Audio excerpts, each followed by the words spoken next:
શાંતિ 6/6/2026 આજના મીઠા બાબાના મધુર મહાવાક્ય।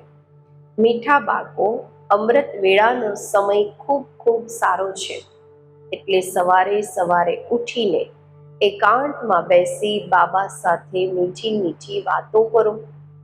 પ્રશ્ન છે, કઈ એક નોલેજ નિરંતર યોગી બનવામાં ખૂબ મદદ કરે છે?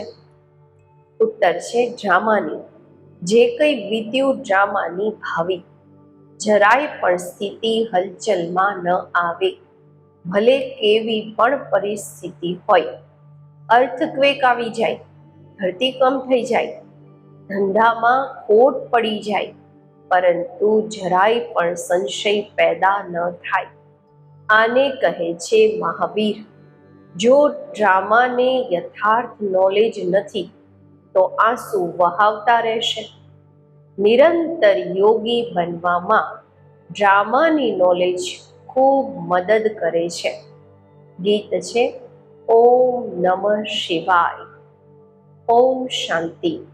બાળકો અત્યારે સારી રીતે સમજે છે કે પતિત દુનિયાનો અત્યારે અંત થઈ રહ્યો છે, પાવન દુનિયાની શરૂઆત થઈ રહી છે। આ માત્ર તમે બાળકો જ જાણો છો, બીજા બાળકોને જ આ ડાયરેક્શન કે શ્રીમત મળે છે। કોણ આપે છે? ઉચ્ચ તે ઉચ્ચ ભગવાન સમજાવતા રહે છે કે પતિતથી પાવન બનવાનું છે। આ નોલેજ તમારા માટે છે, બીજા તો બધા પતિત છે। આ પતિત દુનિયા વિનાશ જરૂર થવાની છે। પતિત કહેવામાં આવે છે વિકારીને। બાપ સમજાવે છે કે તમે જન્મ જન્માંતર એકબીજાને દુઃખ આપતા આવ્યા છો, એટલે તમે આદિ મધ્ય અંત દુઃખ પામો છો, એકબીજાને પતિત બનાવો છો। બોલાવે પણ છે કે અમે પતિત છીએ, પરંતુ બુદ્ધિમાં પૂરું બેસતું નથી। કહે પણ છે પતિત પાવન આવો, પરંતુ છતાં પણ પતિતપણું છોડતા નથી। અત્યારે તમે સમજો છો, બધી વાત છે પાવન બનવાની। આ સમજાવવા વાળા પણ કોઈ જોઈએ, સમજાવવા વાળા છે જ એક, બાકી આ જે ગુરુ લોકો છે એ કોઈને પાવન બનાવી નથી શકતા। પાવન પણ માત્ર એક જન્મના માટે નહીં, જન્મ જન્માંતરના માટે બનવાનું છે। તમારામાં પણ જે જ્ઞાનવાન છે તે હોશિયાર હોય છે, તીખા હોય છે।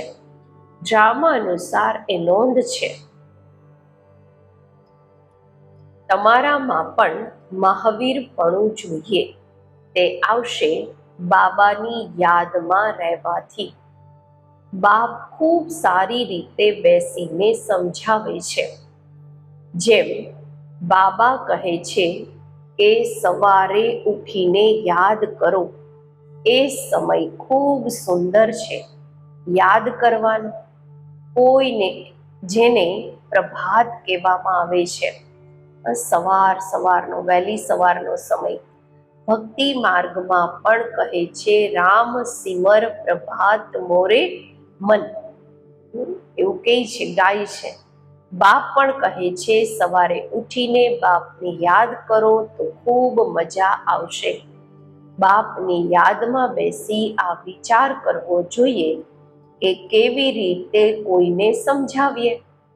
અમૃત વેળાનું વાયુમંડળ ખૂબ શુદ્ધ રહે છે।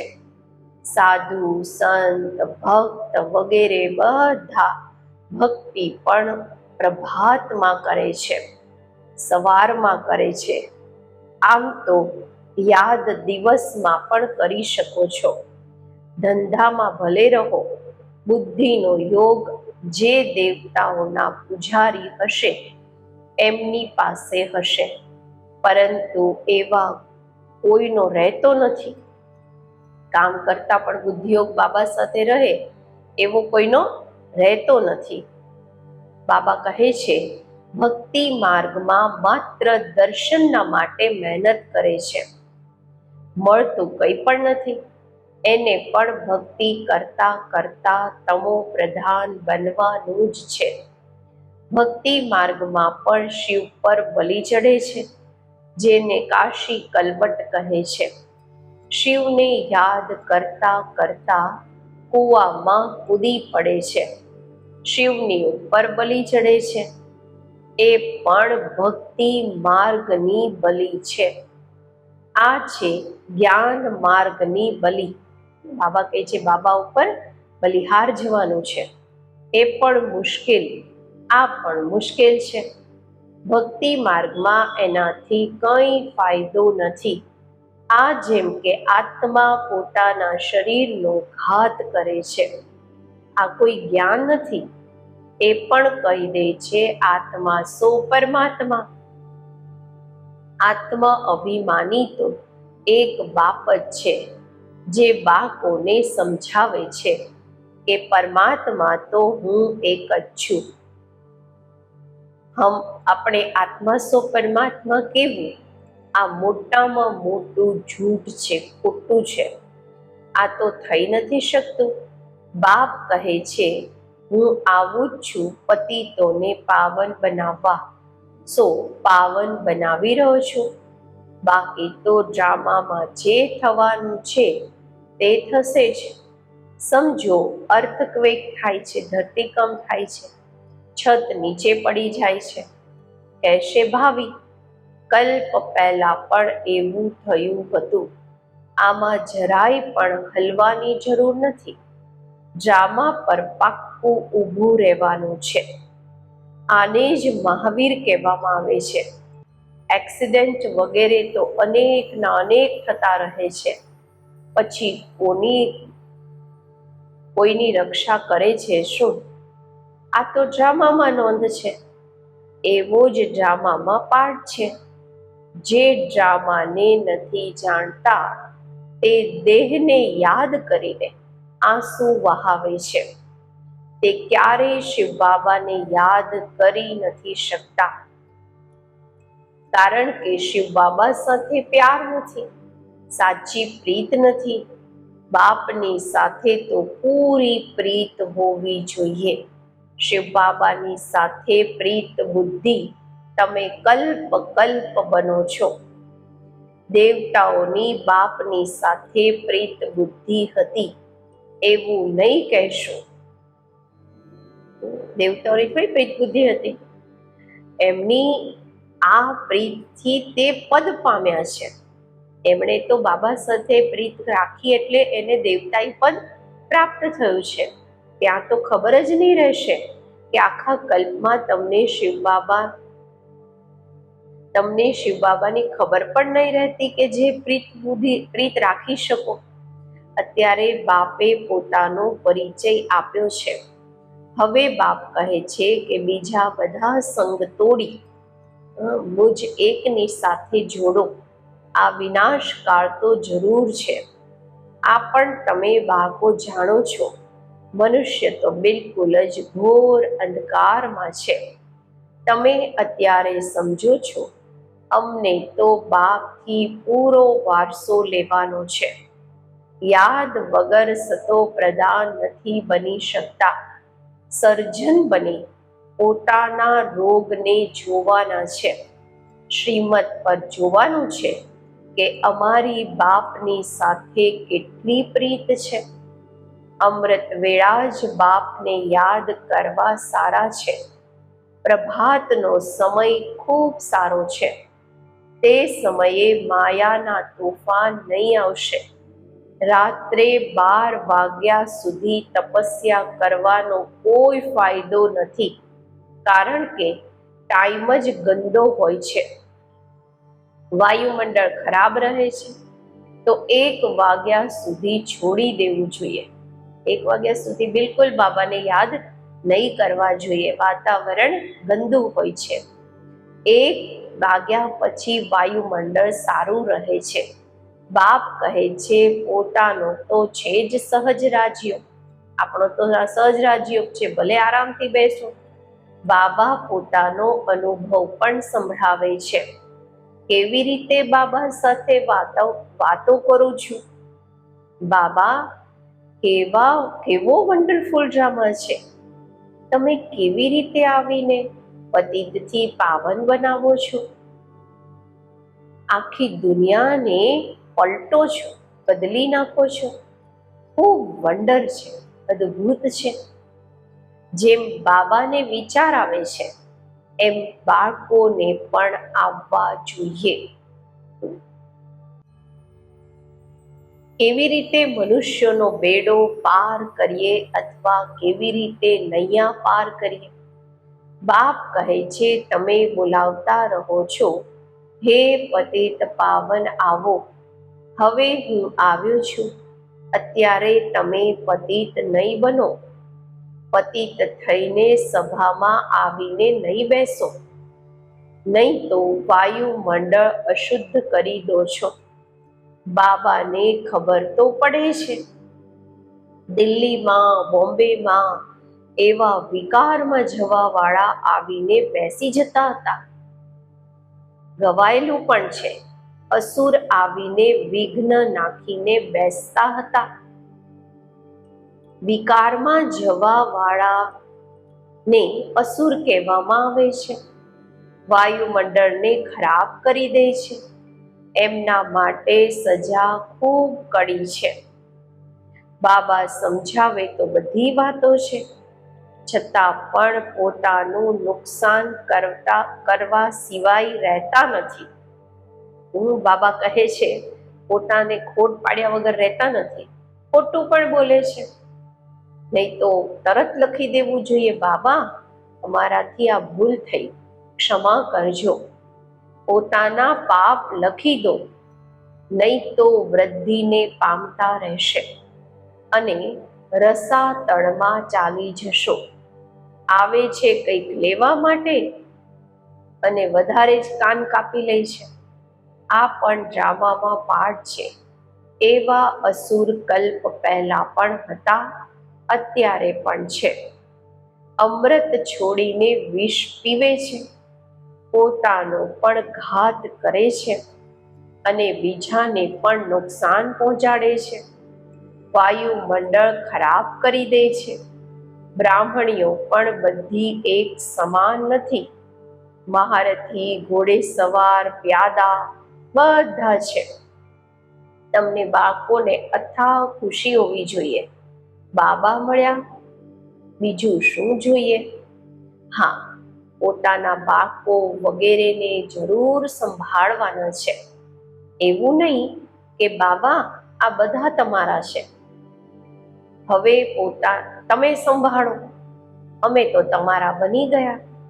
બાપ સમજાવે છે કે ગ્રહસ્થ વ્યવહારમાં રહેતા કમળ ફૂલ સમાન પવિત્ર બનો.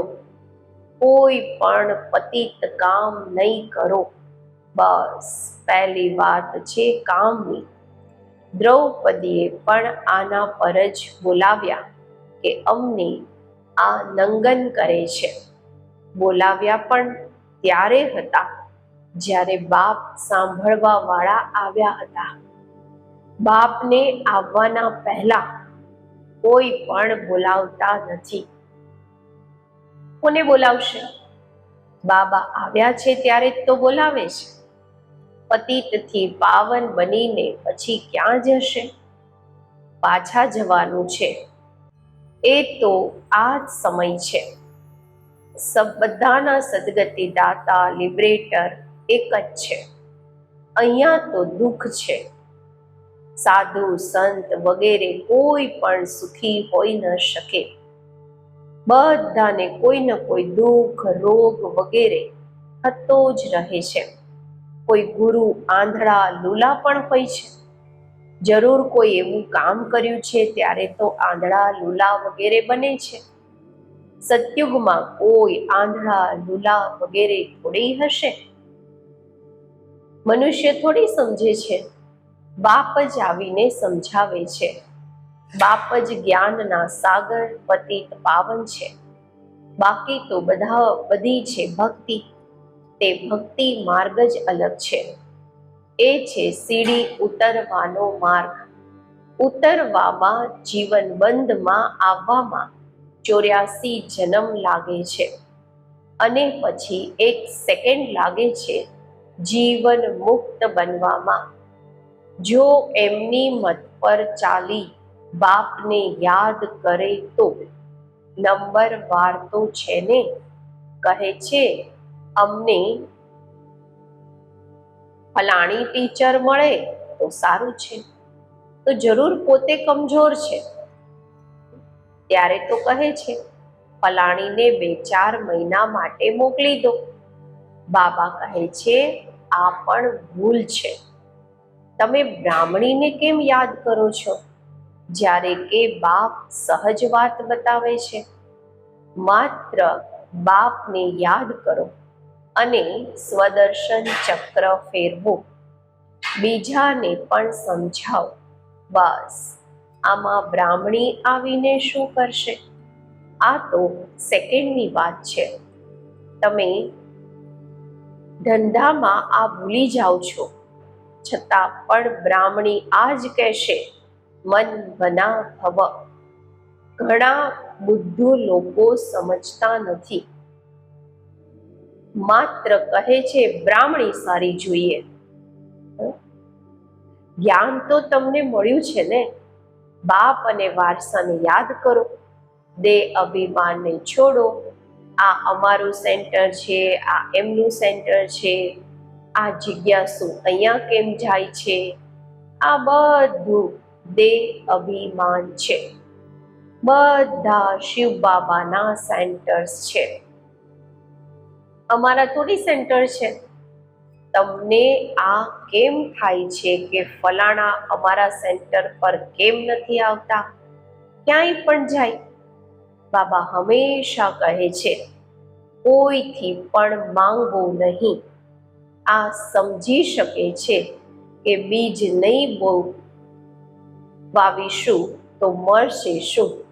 ભક્તિ માર્ગમાં પણ દાન પુણ્ય કરવામાં આવે છે. તમે બધા ભક્તિ માર્ગમાં ઈશ્વર અર્થ ઇનડાયરેક્ટ કરતા હતા, પછી સંન્યાસીઓને પણ ખૂબ આપે છે. નહીં તો દાન ગરીબોને આપવામાં આવે છે, નહીં કે સાવકારોને. આમાં અનાજનું દાન સૌથી સારું હોય છે. એ પણ બાપ સમજાવે છે. દાન કરવાથી બીજા જન્મમાં એનું ફળ મળી જાય છે. ઈશ્વર જ બધાને ફળ આપે છે. સાધુ સંત વગેરે કોઈ રિટર્ન નથી આપી શકતા. આપવાવાળા એક જ બાપ છે. કોઈના પણ થ્રુ આપે, કોઈના દ્વારા આપે. બાપ સમજાવે છે કે તમે ઈશ્વર અર્થ આપતા હતા તો પણ બીજા જન્મમાં તમને રિટર્ન મળતું હતું, એનું ફળ મળતું હતું. અત્યારે તો હું ડાયરેક્ટ આવ્યો છું. અત્યારે તમારે 21 જન્મના માટે રિટર્ન મળશે. પછી તો મોત સામે ઊભું છે.